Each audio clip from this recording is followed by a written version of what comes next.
Hello all, welcome back. तो आज का ये लेक्चर हमारा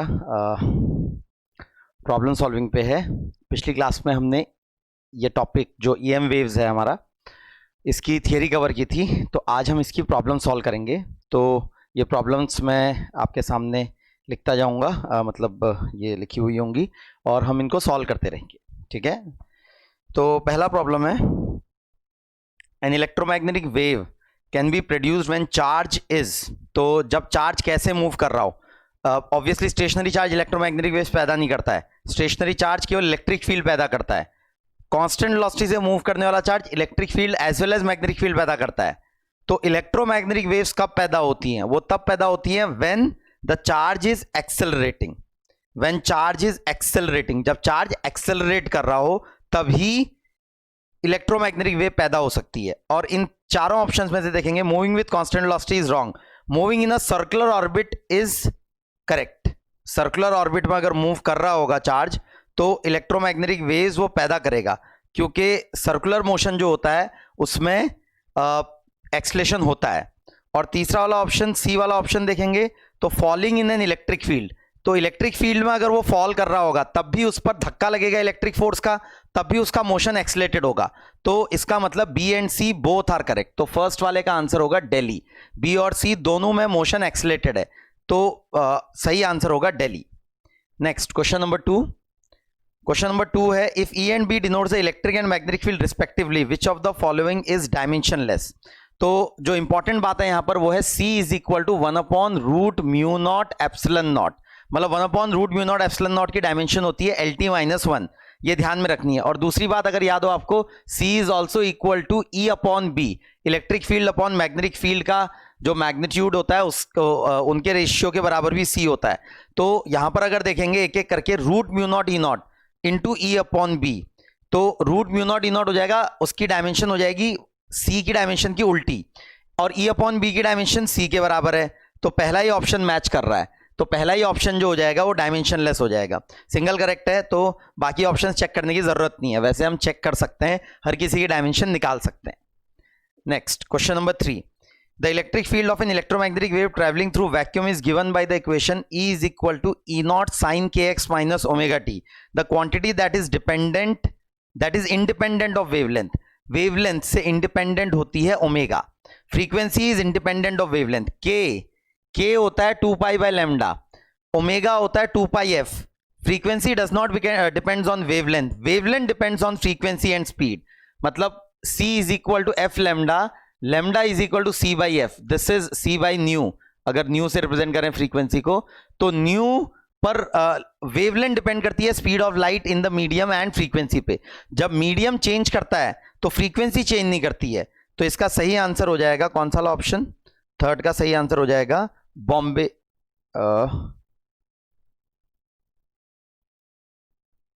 हाँ नहीं, कौन सा option? Omega, the quantity that is independent of wavelength, independent of wavelength. अच्छा हाँ, बॉम्बे अगर देखेंगे, बॉम्बे में दे रखा है 2 पाई बाई लैम्डा और ओमेगा दे रखा है 2 पाई एफ। तो अगर ये देखेंगे तो एफ लैम्डा इज C, तो पाई अपॉन पाई से पाई भी कटेगा, तो ये निकल के आ रहा है 1/C। तो K by omega is 1/C। C is independent of wavelength, C wavelength से इंडिपेंडेंट होता है। The quantity that is independent of wavelength is speed of light. Speed of light depends only on the medium. बात रही frequency की, हाँ frequency भी वैसे independent of wavelength होती है, frequency also doesn't depend on wavelength.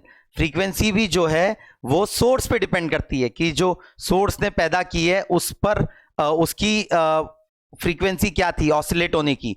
तो यहां पर दोनों ऑप्शन सही होने चाहिए, Bombay as well as Delhi, Bombay Delhi दोनों सही होने चाहिए, कि दोनों इंडिपेंडेंट ऑफ वेवलेंथ हैं, both are independent of wavelength, K upon omega as well as omega. Next question number 4। Fourth में जो पूछा है उसने बोला है radiation of intensity 0.5 watt per metre square. तो इंटेंसिटी दे रखी है हमको 0.5 watt per metre square is striking a metal plate, the pressure on the plate is. ये एक्चुअली हम वहां पढ़ते हैं, कहां? मॉडर्न फिजिक्स के फोटो इलेक्ट्रिक इफेक्ट वाले टॉपिक में, वहां रेडिएशन प्रेशर का कंसेप्ट आता है। तो अगर ये प्लेट है, इसको कोई रेज ऑफ लाइट स्ट्राइक कर रही है परपेंडिकुलरली, और अगर आई इंटेंसिटी है इनकी, तो यहाँ जो प्रेशर एक्सर्ट होता है, अगर ये कंप्लीट एब्जॉर्प्शन हो जाता है तो प्रेशर एक्सर्टेड होता है आई बाई सी, अगर याद हो आपको। अगर कंप्लीट रिफ्लेक्शन होता है तो 2 I बाई सी, वरना फिर थीटा का रिलेशन भी आता है अगर एंगल पे हो। तो यहाँ पर हमें कुछ ऐसा दिया नहीं है, मेटल प्लेट दी है, तो मेटल प्लेट रेडिएशन को ज़्यादातर रेडिएशंस को एब्जॉर्व कर लेगी। वैसे यहाँ दिया होना चाहिए कि वो एब्जॉर्व कर रही है या रिफ्लेक्ट कर रही है। तो मेटल प्लेट वैसे लाइट की रिफ्लेक्टर भी होती है, लेकिन कुछ पोर्शन वो लाइट के बहुत अच्छे से एब्जॉर्ब भी करती है। तो क्वेश्चन में थोड़ी सी कमी है, तो यहाँ पर हम अगर निकालें तो ये क्वेश्चन में दिया नहीं है कि वो एब्जॉर्ब कर रही है या रिफ्लेक्ट कर रही है। अगर एब्जॉर्प्शन होता है तब फॉर्मूला लगेगा I बाई सी, और अगर परफेक्ट रिफ्लेक्शन होता है तो फॉर्मूला लगेगा 2 I बाई सी। तो यहाँ पर ये मेंशन होना चाहिए, वैसे क्वेश्चन में सही से मेंशन नहीं है। वैसे अगर ये वाला निकालें I बाई सी, तो I की वैल्यू है 0.5 वाट पर मीटर स्क्वायर अपॉन 3 इंटू 10 की पावर 8, तो ये हो जाएगा 5/3 इंटू 10 की पावर -9, तो ये हो जाएगा 1.66 इंटू 10 की पावर -9, तो 0.166 इंटू 10 की पावर -8, तो ये वाला ऑप्शन हो जाएगा आगरा वाला ऑप्शन I बाई सी। इसका डबल वाला ऑप्शन कहीं पे हाँ नहीं दिया है, डबल वाला ऑप्शन भी, बॉम्बे इसका डबल वाला ऑप्शन है। तो थोड़ा सा यहाँ क्वेश्चन में मेंशन होना चाहिए सही से कि एब्जॉर्प्शन हो रहा है या रिफ्लेक्शन हो रहा है, उसके बेसिस पे हम आंसर कर पाएंगे। ठीक है, हाँ आगे बढ़ेंगे। अगला है क्वेश्चन नंबर 5। क्वेश्चन नंबर 5 देखेंगे, electromagnetic wave consisting of periodically oscillating electric and magnetic field. तो ये बात सही है कि it contains periodically oscillating electric and magnetic field. तो ऑप्शंस हैं, in mutually perpendicular planes but vibrating with a phase difference of pi. तो अगर आपको याद हो, बिल्कुल परपेंडिकुलर प्लेन में होते हैं इलेक्ट्रिक और मैग्नेटिक फील्ड, लेकिन दोनों का फेज सेम होता है। मतलब जब इलेक्ट्रिक फील्ड पीक पहुंचती है तब मैग्नेटिक फील्ड भी पीक पहुंचती है, और जब इलेक्ट्रिक फील्ड जीरो होती है तब मैग्नेटिक फील्ड भी जीरो होती है।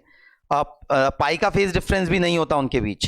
तो सही आंसर होगा इस are in mutually perpendicular planes and vibrating in phase. मतलब इसका सही आंसर जो होगा, फिफ्थ का सही आंसर जो होगा, it will B Delhi option will be correct. Next question number 6 देखेंगे। क्वेश्चन नंबर 6 है, अ radio can tune any station in 7.5 megahertz to 12 megahertz band. The corresponding wavelength is। तो ये रेडियो ऑब्वियसली रेडियो वेव्स को catch करता है। तो हमें एक तरीके से फ्रीक्वेंसी दे रखी है और वेवलेंथ पूछी हुई है। तो कुछ नहीं, जो रिलेशनशिप यूज हो रही है वो है C is equal to F lambda. C speed of light, तो lambda will be equal to C by F. तो अगर देखेंगे C होता है 3 इंटू 10 की पावर 8 डिवाइडेड बाई फ्रीक्वेंसी है 7.5 मेगाहर्ट्ज, तो 7.5 इंटू 10 की पावर 6, मेगा मतलब 10 की पावर 6, तो इतनी फ्रीक्वेंसी है। तो ये अगर देखेंगे तो 10 की पावर 2 बचेगा, तो ये आ जाएगा 300 अपॉन 7.5। तो ये अगर देखेंगे 3 और ये आ जाएगा 1, फिर 502 120, और ये आ रहा है 40। तो मतलब इस फ्रीक्वेंसी की वेवलेंथ होगी 40 मीटर।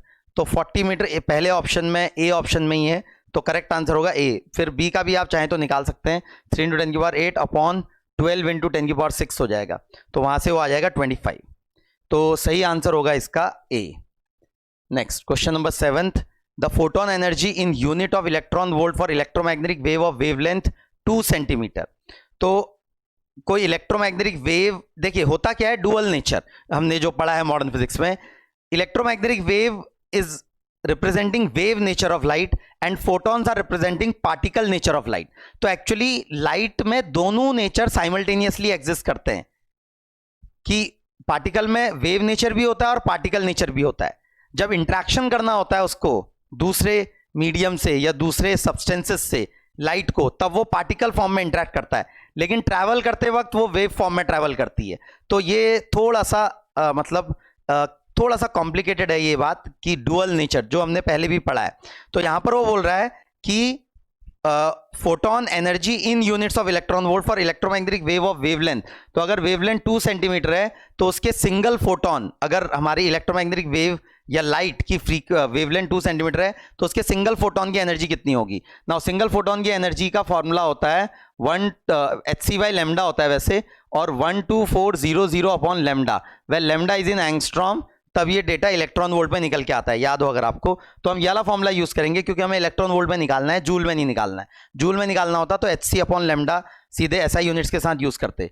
तो 12400 अपॉन ये है 2 इंटू 10 की पावर -2, ये लेमडा की वैल्यू है 2 सेंटीमीटर, तो 2 इंटू 10 की पावर -2, इसको एंगस्ट्रॉम में करेंगे तो इंटू 10 की पावर -8 इंटू 10 की पावर +8 करना पड़ेगा, तो ये मिलके हो जाएगा 2 एंगस्ट्रॉम, तो हो जाएगा 12400 अपॉन 2 एंगस्ट्रॉम, तो ये 10 की पावर 8। तो ये अगर देखेंगे ऊपर जाएगा तो 10 की पावर -8 आ रहा है ये, तो यहाँ पर ये वैल्यू आ रही है 1 2 3, तो 10 की पावर -5, और ये आ रहा है 6.2 इंटू 10 की पावर -5। तो ऑप्शन सही ऑप्शन आ रहा है 7th का, दिल्ली।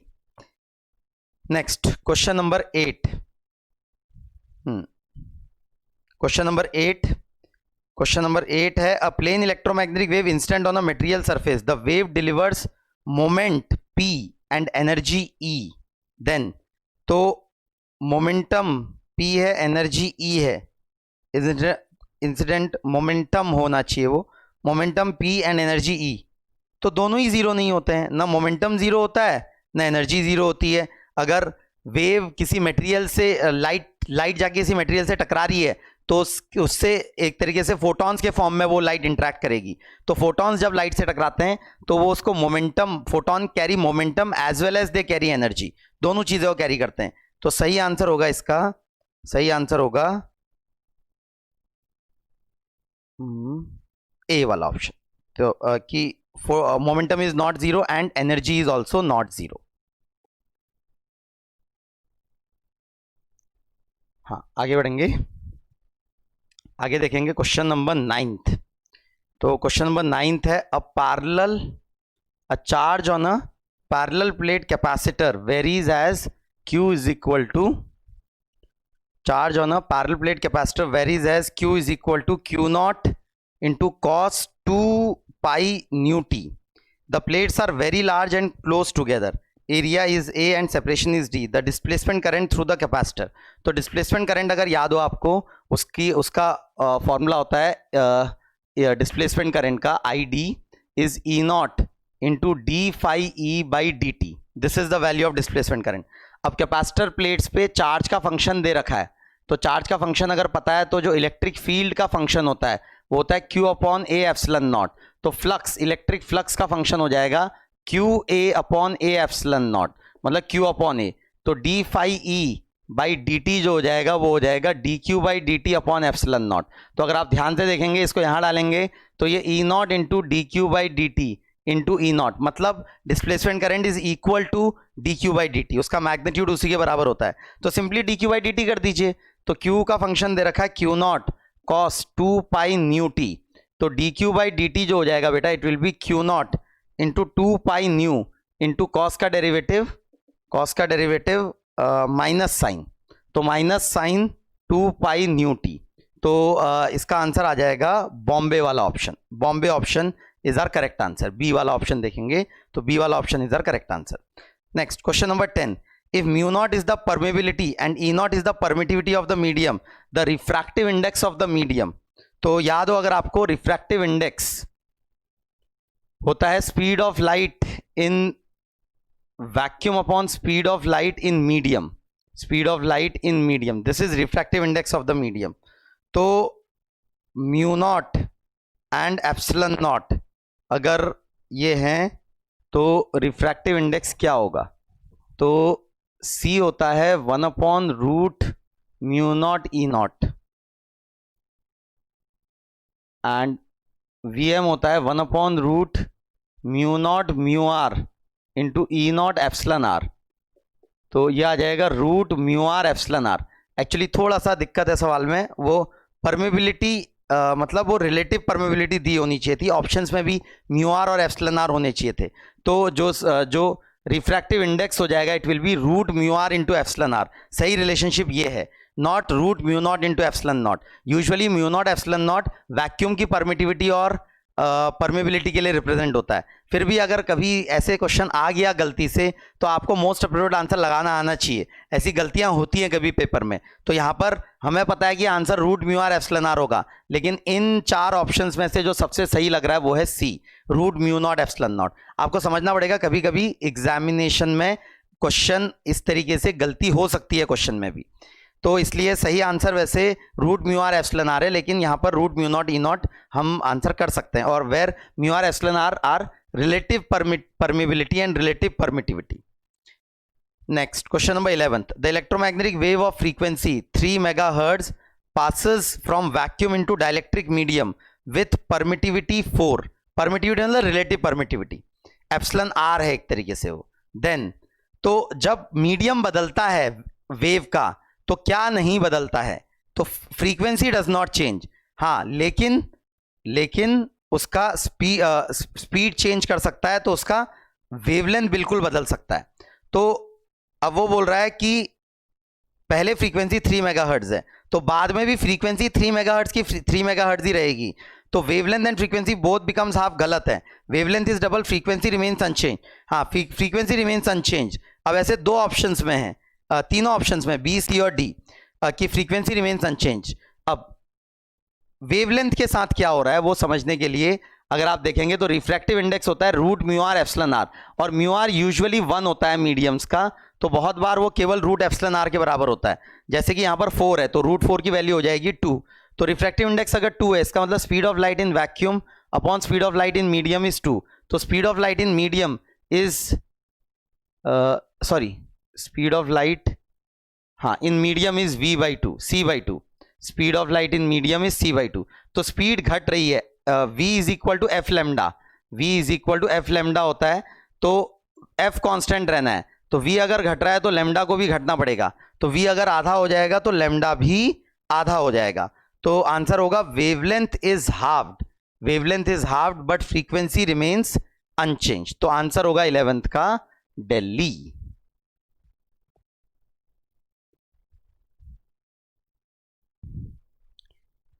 आगे बढ़ेंगे, अगला है question number 12th, light with energy flux of 18 watt per centimetre square.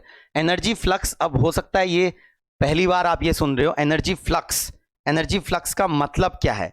Unit से आप देखिए, अगर कोई भी नई चीज दिख रही है आपको तो यूनिट देखें तो यूनिट है वॉट पर सेंटीमीटर स्क्वायर। इसका मतलब हो गया पावर पर एरिया, मतलब energy per unit area per unit time.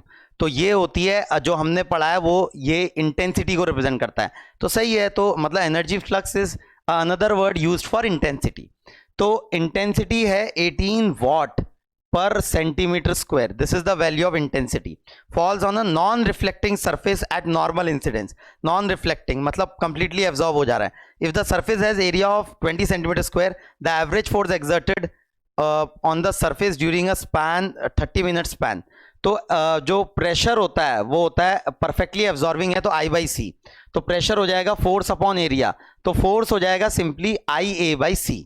तो IA/C, तो इंटेंसिटी हो जाएगी 18 वॉट पर सेंटीमीटर स्क्वायर। तो डिवाइडेड बाय 10⁻⁴ करूंगा, क्योंकि ये वॉट पर मीटर स्क्वायर में कन्वर्ट करना होगा इसको ऐसा यूनिट में, इनटू एरिया। एरिया कितना दिया हुआ है हमें? 20 सेंटीमीटर स्क्वायर। तो 20 × 10⁻⁴ डिवाइडेड बाई सी हो जाएगा 3 × 10⁸। अब कितने टाइम तक ये हो रहा है उससे फर्क नहीं पड़ेगा फोर्स को, कितने टाइम तक, मतलब फोर्स के फॉर्मूले में कहीं टाइम का इन्वॉल्वमेंट नहीं है। Force will be simply IA/C। हाँ, जितनी देर तक लाइट फॉल होगी उतनी देर तक धक्का लगेगा, तो टाइम का कोई रिलेशन नहीं है एक तरीके से। तो ये देखेंगे अगर, तो 120 × 10⁻⁻8, तो ये आ जाएगा 1.2 × 10⁻⁻6, मतलब ये पावर घटाएंगे तो 10⁻⁻6। सो इसका आंसर जो आ रहा है 12th का आंसर जो आ रहा है, it is coming Bombay. Bombay वाला option is correct. Next 13, which of the following electromagnetic wave play an important role in maintaining the earth's warmth or average temperature through the greenhouse effect। तो इनमें से, ये जनरल नॉलेज का सवाल है, तो इनमें से कौन सी वाली अर्थ को गर्म रखने में मदद करती है with the help of green house effect? तो ग्रीन हाउस इफेक्ट क्या होता है कि जो लाइट आती है वो उसकी हीट एनर्जी एक तरीके से कुछ स्पेशल गैसेस में ट्रैप हो जाती है। तो वो स्पेशल गैसेस जैसे कार्बन डाइऑक्साइड, मीथेन, ये ग्रीन हाउस गैसेस बोली जाती हैं। ये मोस्ट प्रोबेबली आपने पहले भी पढ़ा होगा। तो इसमें से कौन सा इलेक्ट्रोमैग्नेटिक वेव का स्पेक्ट्रम जो है वो ग्रीन हाउस इफेक्ट शो करता है, मतलब कौन सी वेव्स जो हैं, कौन सी लाइट वेव्स जो हैं वो एब्जॉर्ब करता है ग्रीन हाउस गैसेस। तो इसमें सही आंसर है infrared waves. Now this is a theoretical question, ये पता होना चाहिए कि इंफ्रारेड वेव्स को एब्जॉर्ब कर लेती हैं ग्रीन हाउस गैसेस और उसकी वजह से अर्थ का टेम्परेचर वो थोड़ा बेटर मेंटेन कर पाती हैं। तो सही आंसर होगा इंफ्रारेड वेव्स। तो बॉम्बे ऑप्शन 13th का, Bombay option will be correct 13th का। ठीक है, next 14th, Maxwell in his famous equation of electromagnetic induce the concept of displacement current.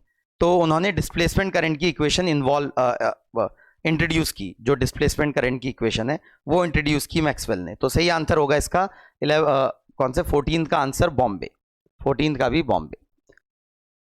Next 15, the ultra high frequency band of radio waves in electromagnetic waves is used as in television waves, cellular phone communication, commercial FM radio। तो ultra high frequency band, अब ये थोड़ा सा communication system chapter का भी question है ये। वैसे UHF ultra high frequency band, ये जो है इनकी मतलब रेडियो वेव्स में ही जो हाई फ्रीक्वेंसी की रेडियो वेव्स होती हैं, मतलब कम वेवलेंथ की रेडियो वेव्स, उनको UHF बोला जाता है।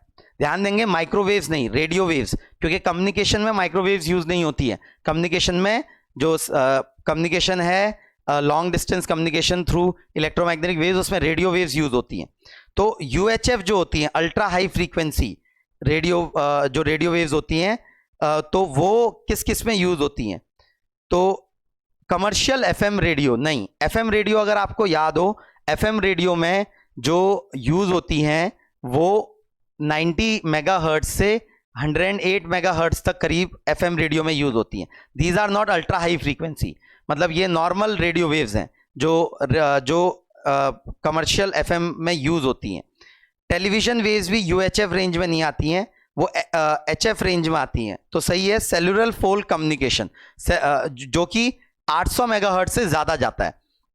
तो ये थोड़ा सा डेटा आपको याद रखना पड़ेगा। ये वैसे कम्युनिकेशन सिस्टम चैप्टर में डेटा दिया हुआ है, लेकिन वो आप NCERT में देख सकते हैं। अल्ट्रा हाई फ्रीक्वेंसी जो है 800 मेगाहर्ट्ज या उससे ज्यादा को अल्ट्रा हाई फ्रीक्वेंसी बोली जाती है। तो this is used for cellular phone communication, जो हम फोन जो यूज करते हैं मोबाइल फोन, उसमें यूज होता है। तो सही आंसर होगा 15th का, सही आंसर होगा बॉम्बे।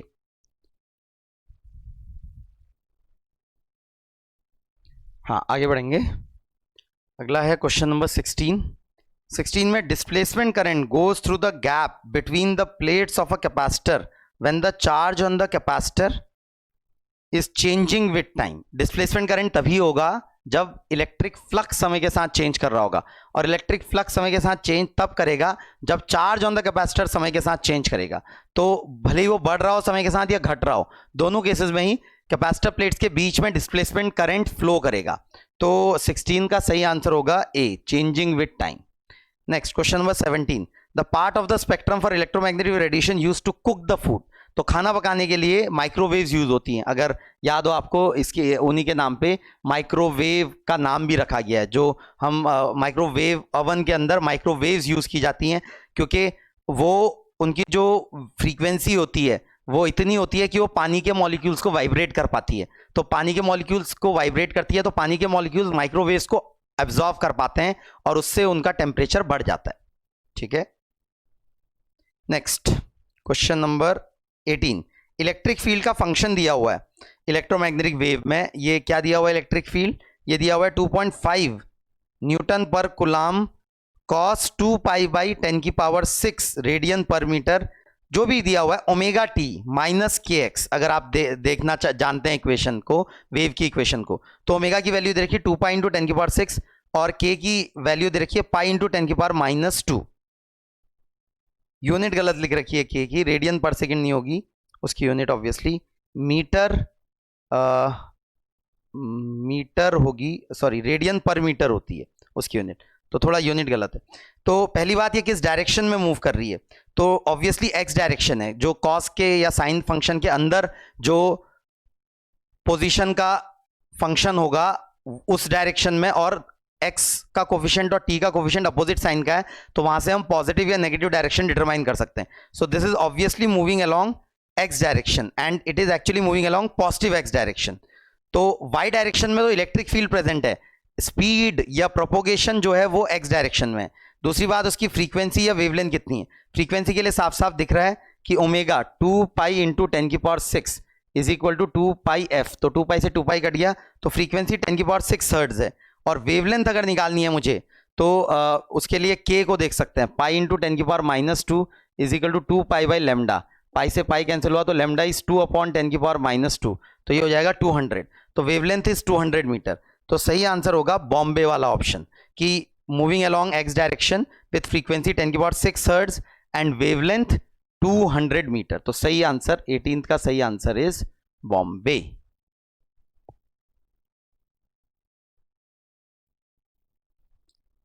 अगला क्वेश्चन नंबर 19। तो क्वेश्चन नंबर 19 है, an electromagnetic wave of intensity I falls on the surface kept in vacuum and exert radiation pressure P on it, which of the following statement is not true. Radiation pressure is I by see if the wave is totally absorbed. सही बात है, अगर totally absorbed होगा तो radiation pressure I by सी के बराबर होता है, ठीक है। Radiation pressure is I by see if the wave is totally reflected, नहीं, Bombay statement is wrong. 19th में हमें रॉन्ग स्टेटमेंट ही बताना है, तो 19 का सही आंसर होगा बॉम्बे। अगर रिफ्लेक्ट होता है तो 2 आई बाई सी होता है रेडिएशन प्रेशर, न कि आई बाई सी। तो और दिल्ली वाला भी सही है, मतलब करेक्ट है, जो कि हमारा आंसर नहीं होगा। Radiation pressure is in the range of I by C to 2 I by C for real surface, जो एक्चुअल मतलब जिसमें कुछ एब्जॉर्प्शन भी होगा कुछ रिफ्लेक्शन भी होगा, तो रेडिएशन प्रेशर आई बाई सी और 2 आई बाई सी के बीच में कोई वैल्यू ऑब्टेन करेगा। Next question number 20, the RMS value of electric field of light. तो ई आरएमएस मुझे दे रखा है, ई आरएमएस की वैल्यू दे रखी है 720 न्यूटन पर कुलाम। तो ई आरएमएस की वैल्यू दे रखी है बेटा 720 न्यूटन पर कुलाम। तो the average total energy density of electromagnetic wave is, तो अगर इलेक्ट्रिक फील्ड की आरएमएस वैल्यू दे रखी है तो एवरेज टोटल एनर्जी डेंसिटी, तो एवरेज टोटल एनर्जी डेंसिटी, तो एनर्जी डेंसिटी अगर याद हो आपको तो एनर्जी डेंसिटी का फॉर्मूला होता है half epsilon naught E RMS का square, half epsilon naught E RMS का स्क्वायर, नहीं, half total energy density half epsilon naught E naught का स्क्वायर होता है।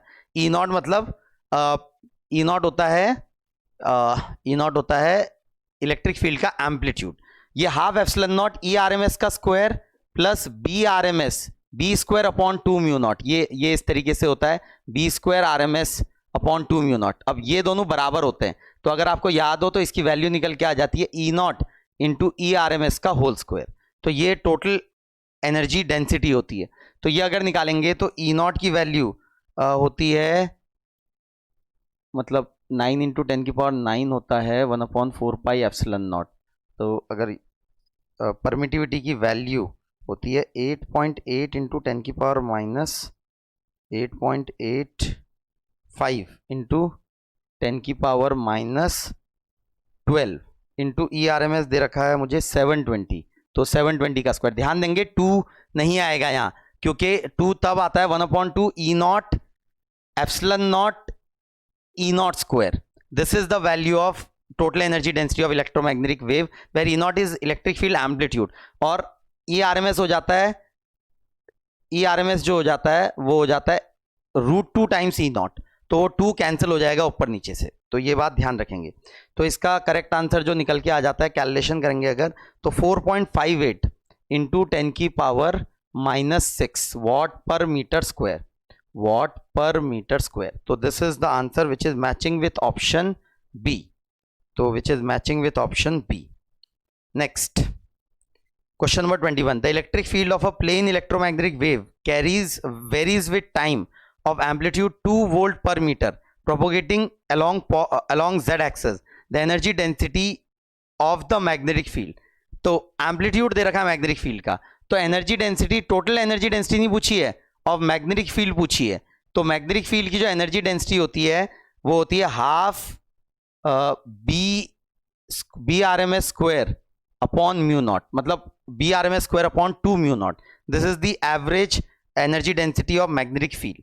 तो मैग्नेटिक फील्ड, इलेक्ट्रिक फील्ड का होता है half epsilon naught, half E R M S square upon half epsilon naught E square. अब आपको याद हो उसने पूछा मैग्नेटिक फील्ड का है, लेकिन हमें पता है कि मैग्नेटिक फील्ड की एनर्जी डेंसिटी और इलेक्ट्रिक फील्ड की एनर्जी डेंसिटी सेम होती है. अब हमें एम्पलीट्यूड दिया है इलेक्ट्रिक फील्ड का, तो वेरीज विद टाइम, तो उसका हो जाएगा half epsilon naught E R M S square. ये इलेक्ट्रिक फील्ड की एनर्जी डेंसिटी होती है. तो इलेक्ट्रिक फील्ड की एनर्जी डेंसिटी अगर इतनी है तो मैग्नेटिक फील्ड की भी इतनी ही होगी. Energy density of magnetic field बराबर होती है.